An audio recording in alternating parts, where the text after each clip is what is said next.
And finally, thank you Lord, nasimulan na nga namin mga langga itong pinapangarap ni partner. And hello everyone, good morning! So for today's video ay samahan nyo naman kami sa aming munting pangarap na sinamahan ng dedikasyon at tiwala sa sarili. So napakatagal nga naming pinag-isipan at binuo ang desisyong ito mga langga. And finally mga langga, this is at Pansit, sisimulan na nga namin. So kami nga lang dito ni partner at syempre kasama namin itong aming baby girl na napakaligalig talaga.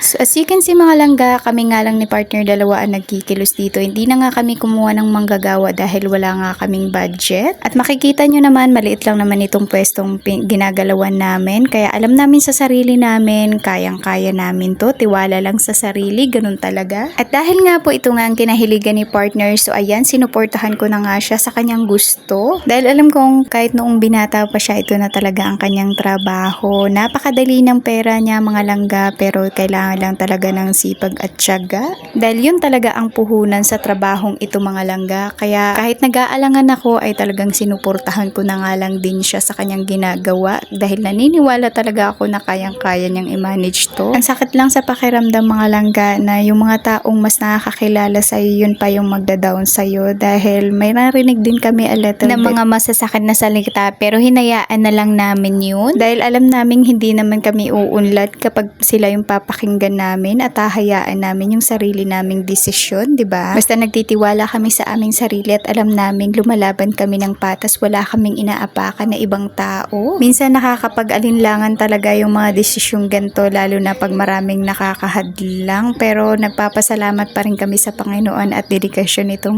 si partner dahil kahit anong narinig niya, ayan, pinagpatuloy niya pa rin ang lahat. Nagpapasalamat pa rin naman ako dahil hindi naman siya nagpapa-epekto sa mga sinasabi ng iba. Syempre, ako naman ang kaliwat kamay niya, kaya taga-suporta ako at syempre kung alam kong tama naman ang ginagawa niya para sa kauunlad ng pamilya namin, why not, 'di ba? At ito na nga mga langga, 3 araw nga lang namin ginawa to at nabuo na nga namin to mga langga ang aming maliit na barbershop. Para sa katulad naming nangangarap din na magkaroon ng sariling business, wag po kayong mawala ng pag-asa. Magtiwala lang tayo lagi sa ating sarili kahit magsimula tayo sa maliit at darating ang araw, lalaki din yan.